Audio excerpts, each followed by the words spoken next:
Hello friends, ಮತ್ತೊಮ್ಮೆ ತಮಗೆಲ್ಲರಿಗೂ ನನ್ನ ಚಾನಲ್ಗೆ ಸುಸ್ವಾಗತ. ಈ ದಿನ ನಾವು 7ನೇ ತರಗತಿಯ ಗಣಿತ ಪ್ರಕಾಶದಿಂದ ಅಧ್ಯಾಯ 2 ಅಂಕಗಣಿತದ ಉಕ್ತಿಗಳು ಇದರೊಳಗಡೆ ಪೇಜ್ ನಂಬರ್ 39 ಒಳಗಡೆ ಎಲ್ಲ ಒಂದು ಪ್ರಾಬ್ಲಮ್ಸನ್ನು ನಾವು ಸಾಲ್ವ್ ಮಾಡಿದ್ವಿ.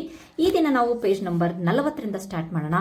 ಆವರಣಗಳನ್ನು ತೆಗೆಯೋದು 18 ಇದೆಯಲ್ಲ, ಅದನ್ನ ಏನು ಮಾಡಿದಾರಪ್ಪ ಅಂತಂದರೆ, ಸೊ ನೋಡೋಣ, 53 × 18 ಅದನ್ನ ಇಷ್ಟ ಆದರೆ ಎಷ್ಟು? 53 × 18 ಅನ್ನೋದು 954 ಆದರೆ 63 ಮತ್ತು 18 ಹುಡುಕ್ರಿ ಅಂತ ಕೊಟ್ಟಿದ್ದಾರೆ. ಆದರೆ ಕಾಮನ್ ಆಗಿ ಗುಣಲಬ್ಧವನ್ನು ಮಾಡ್ಬೋದಲ್ಲ ನಾವು ಅಂತ ಹೇಳ್ಬೋದು. ಬಟ್ ಆದರೆ ಇನ್ನೂ ಈಸಿಯಾಗಿ ಮಾಡ್ಬೋದು. ಹೇಗೆ ಅಂತ ಹೇಳಿದ್ರೆ, ಈ 63 ಮತ್ತು 63 × 18 ಅಲ್ವಾ ಹುಡುಕ್ಬೇಕಾಗಿರೋದು. 63 18 ನಾನು ಇನ್ನೊಂದು ರೀತಿಯಲ್ಲಿ ಬರಿಬೋದು. ಯಾವ ರೀತಿಯಾಗಿ? 53 + 10 ಅಲ್ವಾ ಇಂಟು 18.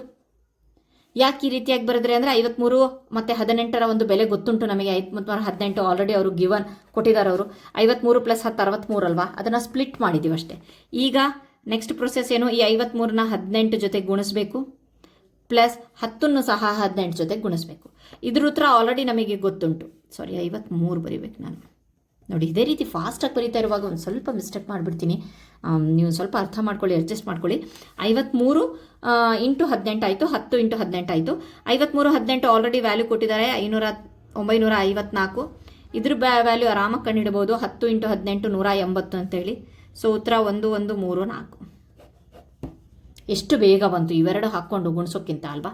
ಸೊ ಅದೇ ರೀತಿ ನೆಕ್ಸ್ಟಕ್ಕೂ ಸಹ ಪ್ರೂವ್ ಆಗುತ್ತಾ ನೋಡೋಣ. ನೆಕ್ಸ್ಟ್ 97 × 25 ಬೆಲೆಯನ್ನು ಪರಿಣಾಮಕಾರಿಯಾಗಿ ಪಡೆಯುವ ಒಂದು ವಿಧಾನವನ್ನು ಕಂಡುಹಿಡಿಯಿರಿ.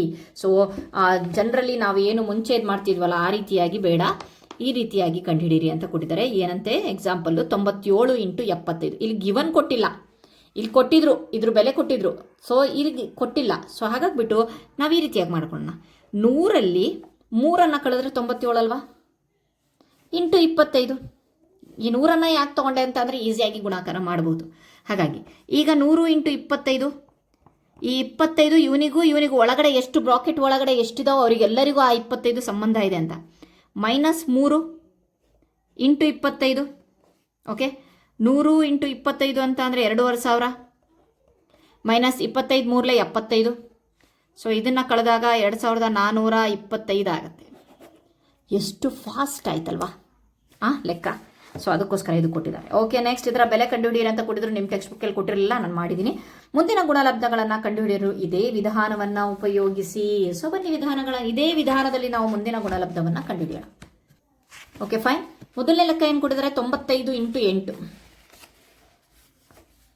ಓಕೆ, 95 × 8 ಯಾವ ರೀತಿಯಾಗಿ ಮಾಡೋಣ? 95 ನಾನು ಹೇಳಿದೆ ಆವಾಗಲೇ, 100ರ ಒಂದು ಇದನ್ನು ತಗೊಂಡ್ರೆ ಈಸಿ ಆಗುತ್ತೆ ಅಂತ. 100 - 5 ಮಾಡ್ಬೋದು, ಇಂಟು 8. Okay fine. ಇಲ್ಲಿ 100ನ್ನ 8 ಜೊತೆ ಗುಣಿಸ್ಕೊಳ್ಳಿ, -5ನ್ನ 8 ಜೊತೆ ಗುಣಿಸ್ಕೊಳ್ಳಿ, ಎರಡಕ್ಕೂ ಗುಣಿಸ್ಬೇಕು. 100 × 8 800, -8 × 40. 800ರಲ್ಲಿ 40 ಕಳೆದ್ರೆ 760. ಎಷ್ಟು ಬೇಗ ಬಂತಲ್ವಾ? ಎರಡನೇ ಲೆಕ್ಕ 104 × 15. ಸೊ 100ರ ಟರ್ಮ್ಸಲ್ಲೇ ಮಾಡಿದಾಗ +4 ಆಯಿತು, ಇಂಟು 15 ಆಯಿತು. ಓಕೆ, ಇಲ್ಲಿ 100 × 15 +4 × 15.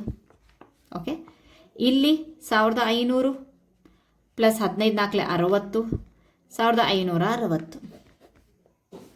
ನೆಕ್ಸ್ಟ್ ಮ್ಯಾಜಿಕ್ ಮಾಡ್ದಂಗೆ ಆಗ್ತಾ ಇದೆ ಅಲ್ವಾ ಗುಣಾಕಾರ ಅನ್ನೋದು, ಎಷ್ಟು ಈಸಿ ಅನ್ನಿಸ್ತಾ ಇದೆ. ಸೊ 49 × 50. 49ನ್ನ ಏನು ಮಾಡೋದು? 50 - 1 ಮಾಡ್ಬೋದು. 100ನ್ನ ಮಾಡೋಕ್ಕೆ ಬಹಳ ದೂರ ಆಗುತ್ತಲ್ವ. ಸೊ 50 - 1 ಮಾಡಿಬಿಡೋದು ಡೈರೆಕ್ಟಾಗಿ. 50 × 50. ಈ 50 ಜೊತೆಗೆ 50 ಗುಣಿಸ್ತಾ ಇದ್ದೀನಿ. -1 × 50. 5 5 25, 2 0, -1 5 50. ಸೊ 2500ದಲ್ಲಿ 50ನ್ನು ಕಳೆದ್ರೆ 2450. Okay fine. ಸೊ ಕೊಟ್ಟಿರೋ 3 ಲೆಕ್ಕಗಳನ್ನು ಮಾಡಿದ್ದೀವಿ. ಎಷ್ಟು ಈಸಿಯಾಗಿ ಆಗಿದೆ ಅಲ್ವಾ? ಸೊ ಐ ಹೋಪ್ ನಿಮಗೆ ನನ್ನ ಈ ಒಂದು ಮೆಥಡ್ ಅರ್ಥ ಆಗಿದೆ ಅಂದ್ಕೊಂಡಿದ್ದೀನಿ. ಸೊ ಇದು ಸಾಮಾನ್ಯವಾಗಿ ನೀವು ಬಳಸುವ ಗುಣಾಕಾರ ವಿಧಾನಕ್ಕಿಂತ ವೇಗವಾಗಿದೆಯೇ? ಹೌದಲ್ವಾ? ಸೊ ಈ ಕ್ವಶನಿಗೆ ನೀವು ಉತ್ತರ ಕೊಡಬೇಕು. ಏನಂತ ಹೇಳ್ಬಿಟ್ಟು, ಗುಣಾಕಾರ ಬಹಳ ಈಸಿ ಇದೆಯಲ್ವಾ ಈ ಮೆಥಡ್. ನಾರ್ಮಲಿ ಜನರಲಿ ನಾವು ಗುಣಾಕಾರ ಮಾಡ್ತೀವಲ್ಲ ಅದಕ್ಕಿಂತ ಬಹಳ ಈಸಿ ಇದೆ ಅಂತ ಹೇಳ್ಬಿಟ್ಟು ಹೇಳ್ತಾ ಇದ್ದಾರೆ. ಹೌದು. ನೆಕ್ಸ್ಟ್, ಮೇಲಿನಂತೆ ಇತರ ಯಾವ ಗುಣಲಬ್ಧವನ್ನು ವೇಗವಾಗಿ ಕಂಡುಹಿಡಿಯಬಹುದು? ಈಗ ಅವರೇ ಕೊಟ್ಟಿದ್ರಲ್ವಾ. ಸೊ ಈಗ ನಾವೇ ಇನ್ನೊಂದು ಎಕ್ಸಾಂಪಲನ್ನು ಹಾಕಿ ಮಾಡ್ಬೋದು. ಹೇಗೆ? ಒಂದು ಎಕ್ಸಾಂಪಲ್ 36 ಇಂಟು 102 ತಗೊಳ್ಳೋಣ. Okay fine. 36 ಹಾಗೆ ಬರೆಯೋಣ. ಇಂಟು 102 100 + 2 ಅಂತ ಮಾಡೋಣ. 36 ಇಂಟು 100 ಅನ್ನೋದು 1 ಟರ್ಮ್ ಆದರೆ 36 ಇಂಟು 2 ಅನ್ನೋದು ಇನ್ನೊಂದು ಟರ್ಮ್ ಅಲ್ವಾ, ಎರಡರ ಜೊತೆಗೂ. Next 3600 plus 36 2 72. ಸೊ 3672 ಉತ್ತರ. ಸೊ ಅದಕ್ಕೊಂದು ಎಕ್ಸಾಂಪಲ್ ಕೊಟ್ಟಿದ್ದಷ್ಟೇ. ಆಲ್ರೆಡಿ 3 ಎಕ್ಸಾಂಪಲ್ ಕೊಟ್ಟಿದ್ವಿ ನಾವು, ಆದರೂ ಅವ್ರು ಕೇಳಿದ್ದಾರೆ ಅಂತ ಹೇಳಿ ಬರೆದ್ವಿ. ಸೊ ಇಲ್ಲಿ ಬರೋಣ, ನೆಕ್ಸ್ಟ್ ಕಂಡು ಹಿಡಿಯಿರಿ. ನೆಕ್ಸ್ಟ್ ನೋಡೋಣ, ಕಂಡು ಹಿಡಿಯಿರಿ. ಪೇಜ್ ನಂಬರ್ 43ರಲ್ಲಿದೆ. ಎರಡೂ ಬದಿಗಳಲ್ಲಿನ ಉಕ್ತಿಗಳು ಸಮವಾಗುವಂತೆ ಖಾಲಿ ಜಾಗಗಳನ್ನು ಸಂಖ್ಯೆಗಳಿಂದ ಮತ್ತು ಬಾಕ್ಸ್ಗಳನ್ನು ಚಿಹ್ನೆಗಳಿಂದ ತುಂಬಿರಿ. ಕೆಲವೊಂದ್ಸಲಿ ಸಂಖ್ಯೆಗಳಿದೆ, ಕೆಲವೊಂದ್ಸಲಿ ಚಿಹ್ನೆಗಳಿದಾವಂತೆ. 2 ಎಕ್ಸಾಂಪಲ್ ಅವರೇ ಕೊಟ್ಟಿದ್ದಾರೆ. ನೆಕ್ಸ್ಟ್ ನೋಡೋಣ. So 3 into 6 plus 3 into 7, 8 into 4 plus 3 into 4. ಇಲ್ಲಿ ನೋಡಿದಾಗ ನಾವಿಲ್ಲಿ ಏನಾಗುತ್ತೆ, 3 ಇಂಟು 5 ಕೊಟ್ಟಿದ್ದಾರೆ. ಸೊ ಇಲ್ಲಿ ಏನು ಕೊಡಬೇಕು ನಾವು? ಚಿಹ್ನೆ ಕೊಡಬೇಕು. ಓಕೆ, ಪ್ಲಸ್ 3 ಇಂಟು 8, 3 ಕೊಟ್ಟಿದ್ದಾರೆ, 8 ಬರೀಬೇಕಾಗತ್ತೆ. ನೆಕ್ಸ್ಟ್ 9 ಇಂಟು 2 ಇಂಟು 4, 9 ಇಂಟು 4 ಮಾಡಿದ್ದಾರೆ, ಪ್ಲಸ್ ಚಿಹ್ನೆಯನ್ನು ಕೊಡಬೇಕು. 2 ಕೊಟ್ಟಿದ್ದಾರೆ, 2 ಇಂಟು 4. ಓಕೆ, ಇಲ್ಲಿ ನೋಡೋಣ. 3 ಇಂಟು ಎಷ್ಟು ಅಂತ ಹೇಳಿಬಿಟ್ಟು ಕೊಟ್ಟಿಲ್ಲ. ಸೊ ನಾವು ಮಾಡಬೇಕಾಗತ್ತೆ ಇಲ್ಲಿ ಅಲ್ವಾ, 3 ಇಂಟು 7 ಕೊಡೋಣ. ಓಕೆ, ಇಲ್ಲಿ 3 ಇಂಟು ಚಿಹ್ನೆ. Okay, 3 into 7 plus 3 into 4. So ಈಗ ಜಾಗದಲ್ಲಿ 7 ಕೊಡಬೇಕಾ? ಸೊ ನಾವು ಯಾವುದಾದ್ರೂ ನಂಬರನ್ನು ಕೊಡ್ಬೋದು. Okay fine. ನೆಕ್ಸ್ಟ್ ಇಲ್ಲಿ 13 ಇಂಟು 4 ಅಂತ ಅಂದರೆ 4 ಕೊಟ್ಟಿದ್ದಾರೆ, 13 ಮಿಸ್ಸಿಂಗ್ ಇದೆ. ಇಲ್ಲಿ 13 ಬರಿಬೇಕಾಗತ್ತೆ. ಸೊ ಅದಾದಮೇಲೆ ನೆಕ್ಸ್ಟ್ ನಂಬರ್ 13 ಇಂಟು 4 ಆಯಿತು, 6 into 4. Okay fine. Next 3 into 5, 3 into 6. 3 ಅನ್ನೋದು ಕಾಮನ್ ಆಗಿರೋದನ್ನ ಬರೆದಿದ್ದಾರೆ, 5 ಪ್ಲಸ್ 2 ಮಿಸ್ಸಿಂಗ್ ಇದೆ. ಓಕೆ, ಇಲ್ಲೂ ಹಾಗೆ 2 ಇಂಟು 4, 4 ಅನ್ನೋದು ಕಾಮನನ್ನು ಬರೆದು ಬಿಡೋಣ, 2 plus 3. Okay, next 5 into 9 minus 2. ಇಲ್ಲಿ ಏನು ಮಾಡಬೇಕು ಕರೆಕ್ಟಾಗಿ ನೋಡಿ. 5 ಇಂಟು 9 ಮೈನಸ್ 2 ಅಂದರೆ ಇಲ್ಲಿ ಬ್ರಾಕೆಟ್ ಹಾಕೋದನ್ನು ಬಿಟ್ಟಿದ್ದಾರೆ. ಬ್ರಾಕೆಟ್ ಹಾಕಿ 5 into 9 minus 5 into 2. Okay, next 5 minus 2. Okay, ಇಲ್ಲೂ ಅಷ್ಟೇ ಬ್ರಾಕೆಟ್ ಹಾಕಿಲ್ಲ. 5 minus 2 into 7, 5 into 7 minus 2 into 7. Okay, ಇಲ್ಲಿ ಕೊಟ್ಟಿದ್ದಾನೆ 5 ಇಂಟು 8 ಮೈನಸ್ 5 ಇಂಟು 3. ಓಕೆ, ಸಾರಿ. ನೆಕ್ಸ್ಟ್ 8 ಮೈನಸ್ 3 ಇಂಟು 7, 8 ಇಂಟು 7 ಕೊಟ್ಟಿದ್ದಾರೆ, minus 3 into 7. Okay, 5 into 12. Okay, 5 into 12 minus dash ಗೊತ್ತಿಲ್ಲ. ಇಲ್ಲಿ common ಆಗಿ 5 ಕೊಟ್ಟಿದ್ದಾರೆ. ಸೊ ಇಲ್ಲಿ ಒಂದು ಟರ್ಮ್ ಬರೆದು ಬಿಡೋಣ, 5 ಇಂಟು 12. ಓಕೆ, ಇಲ್ಲಿ ಮೈನಸ್ ಕೊಟ್ಟಿದ್ದಾರೆ next number. So minus 5 into ನಾನು ಯಾವ ನಂಬರ್ ಆದ್ರೂ ಕೊಡ್ಬೋದು, 5 into 3. Okay fine. Next 15 minus ಇಲ್ಲಿ ಕೊಟ್ಟಿದ್ದಾರೆ ಆಲ್ರೆಡಿ 6 ಇಂಟು 7. ಸೊ ಅದಕ್ಕೋಸ್ಕರ ಇಲ್ಲೇನೋ 6ಗೆ ಮೈನಸ್ ಇದೆಯಲ್ವಾ, 6 ಇಂಟು 7 ಕೊಟ್ಟಿದ್ದಾರೆ. ಈಗ ನಾವು 15 ಇಂಟು 7 ಮಾಡಬೇಕಾಗತ್ತೆ. ಇಲ್ಲಿ 15 ಇಂಟು 7. Okay fine. ನೆಕ್ಸ್ಟ್ ಇಲ್ಲಿ ನೋಡಿ 5 ಇಂಟು 9 ಕೊಟ್ಟಿದ್ದಾನೆ, 5 ಇಂಟು ಕಾಮನ್ 5 ಹೊರಗಡೆ ತೆಗೆದಿದ್ದಾನೆ, 9 ಹಾಗೆ ಉಳಿದಿದೆ. ಸೊ 4 ಹಾಗೆ ಉಳಿದಿದೆ. ಓಕೆ, ನೆಕ್ಸ್ಟ್ ಇಲ್ಲಿ 17 7ರಲ್ಲಿ 7 ಅನ್ನೋದು ಕಾಮನ್ ಇದೆ, ಹೊರಗಡೆ ಹಾಕೋಣ. ಉಳಿದಿದ್ದ 17 ಮೈನಸ್ ಚಿಹ್ನೆ ಕೊಟ್ಟಿದ್ದಾರೆ, 9 ಉಳಿದಿದೆ. ಐ ಹೋಪ್ ಅರ್ಥ ಆಗಿದೆ ಅಂದ್ಕೊಂಡಿದ್ದೀನಿ. ಸೊ ಅರ್ಥ ಆಗಿಲ್ಲ ಅಂತಂದರೆ ಪ್ಲೀಸ್ ಕಮೆಂಟ್ ಮಾಡಿ. ಸೊ ಹೇಳ್ಕೊಡ್ತೀನಿ. ನೆಕ್ಸ್ಟ್ ನೋಡೋಣ. ಸೊ ಓಕೆ, LHS ಮತ್ತು RHS ಆಗೋಕ್ಕೋಸ್ಕರ ಮುಂದಿನ ಉಕ್ತಿಗಳನ್ನು ವಿಶ್ಲೇಷಿಸಿ ಚಿಕ್ಕದು ದೊಡ್ಡದು = ಭರ್ತಿ ಮಾಡಿ ನೇರವಾಗಿ ಉಕ್ತಿಗಳ ಬೆಲೆಗಳನ್ನು ಕಂಡುಹಿಡಿಯುವ ಬದಲು ಪದಗಳು ಮತ್ತು ಆವರಣಗಳ ತಾರ್ಕಿಕತೆ ಮತ್ತು ತಿಳುವಳಿಕೆಯನ್ನು ಇಲ್ಲಿ ನೀವು ಲೆಕ್ಕ ಮಾಡಬೇಡಿ ಅಂತ ಹೇಳ್ತಾ ಇದ್ದಾರೆ. ಲೆಕ್ಕ ಮಾಡಿ ಎಲ್ಲ ಮಾಡ್ಕೊಂಡು ಇದನ್ನು ಮಾಡ್ಕೊಂಡು ಇಷ್ಟೆಲ್ಲ ದೊಡ್ಡದೆಲ್ಲ ಮಾಡ್ಕೊಂಡು ಆಮೇಲೆ ಇದರ ಆನ್ಸರನ್ನು ಬರಿಬೇಡಿ. ತಾರ್ಕಿಕತೆ, ಒಂದು ಸ್ವಲ್ಪ ತಾರ್ಕಿಕತೆ ಯೂಸ್ ಮಾಡಿ ಅಂತ ಕೊಟ್ಟಿದ್ದಾರೆ. ಹೇಗೆ ಅಂತ ಹೇಳಿ ನೋಡಿ. 29 ಕಾಮನ್ ಇದೆ. 8ರಲ್ಲಿ 3 ಕಳೆದ್ರೆ ಇಲ್ಲಿ 5. ಅದೇ 3ರಲ್ಲಿ 8 ಕಳೆದ್ರೆ -5. ನಮಗೆ ಗೊತ್ತುಂಟು 5 ಬೆಲೆ ಜಾಸ್ತಿನಾ -5 ಬೆಲೆ ಜಾಸ್ತಿ, 5 ದೊಡ್ಡದಲ್ವಾ. ಸೊ ಏನು ಮಾಡಿಲ್ಲ, ಲೆಕ್ಕ ಏನು ಮಾಡಿಲ್ಲ, ಸ್ವಲ್ಪ ತಾರ್ಕಿಕತೆ ಯೂಸ್ ಮಾಡಿದ್ದೀವಿ. Okay, next 15 plus 9 into 18. Okay, ಅದೇ ಇಲ್ಲಿ 15 ಪ್ಲಸ್ 9 ಬ್ರಾಕೆಟ್ ಹಾಕಿ 18 ಹಾಕಿದ್ದಾರೆ ಅಲ್ವಾ. ಬ್ರಾಕೆಟ್ ಹಾಕಿದ ತಕ್ಷಣ ಏನಾಯಿತು, ಇದೆರಡನ್ನ ಕೂಡಿಸಿ ಗುಣಿಸ್ಬೇಕಂತೆ. ಬಟ್ ಇಲ್ಲಿ ಇದನ್ನು ಇದ್ರ ಜೊತೆಗೂ ಗುಣಿಸ್ಬೇಕಂತೆ, ಇದ್ರ ಜೊತೆಗೂ ಗುಣಿಸಿದಾಗ ವ್ಯಾಲ್ಯೂ ಆಟೋಮೆಟಿಕಲಿ ಜಾಸ್ತಿ ಆಗುತ್ತೆ ಅಲ್ವಾ. ಫೈನ್. ನೆಕ್ಸ್ಟ್ 23, 17 ಮೈನಸ್ 9, 23 ನಾನು 17 ಜೊತೆಗೂ ಗುಣಿಸ್ತೀನಿ. ಅದಾದಮೇಲೆ ಬಂದು ಉತ್ತರವನ್ನು 23 9 ಗುಣಿಸಿ ಕಳಿತೀನಿ. ಕಳಿಯೋ ಸಿಂಬಲ್ ಇದೆ. ಸೊ ಅದೇ 23 17 ಜೊತೆ ಗುಣಿಸಿದ್ದಾರೆ, 23 9 ಜೊತೆ ಗುಣಿಸಿ ಕೂಡಿದ್ದಾರೆ. ಕೂಡಿದ್ರೆ ಉತ್ತರ ಜಾಸ್ತಿ ಬರುತ್ತೆ, ಕಳೆಯಿದ್ರೆ ಉತ್ತರ ಕಡಿಮೆ ಬರುತ್ತೆ. ಸೊ ಹಾಗಾಗ್ಬಿಟ್ಟು ಇದು ದೊಡ್ಡದು. ಸ್ವಲ್ಪ ಆಟ ಆಡಿ ಅಷ್ಟೇ, ಸಂಖ್ಯೆಗಳ ಜೊತೆಗೆ ಆಟ ಆಡಿ, ನಿಮಗೆ ಗೊತ್ತಾಗ್ಬಿಡುತ್ತೆ. ಓಕೆ, ಲಾಸ್ಟ್ ನೋಡೋಣ. 34 ಮೈನಸ್ 28 ಇಂಟು 42.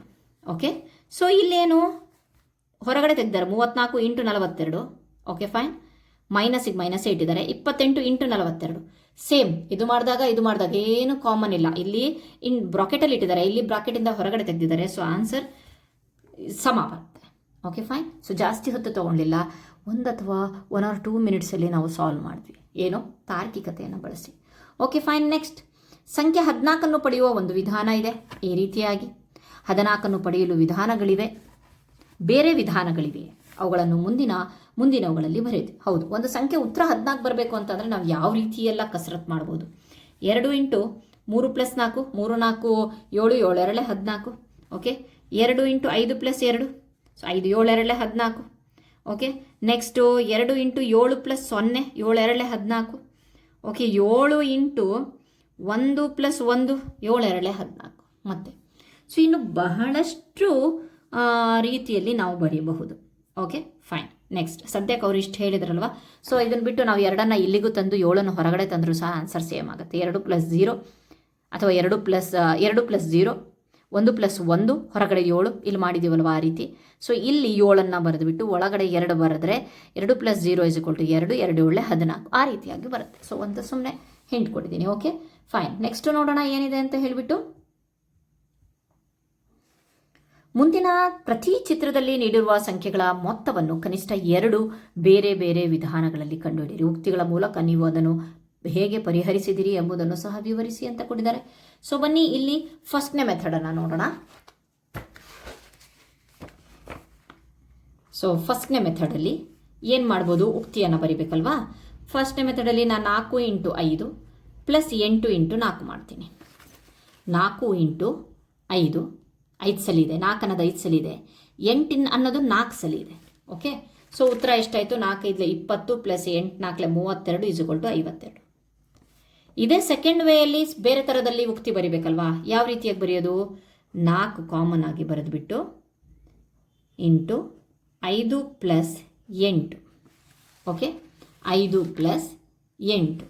ಓಕೆ, ಈ ರೀತಿಯಾಗಿ ಬರೆದಾಗಲೂ ಸಹ 4 into 13 into 5 13, so 13 4 52. Okay fine.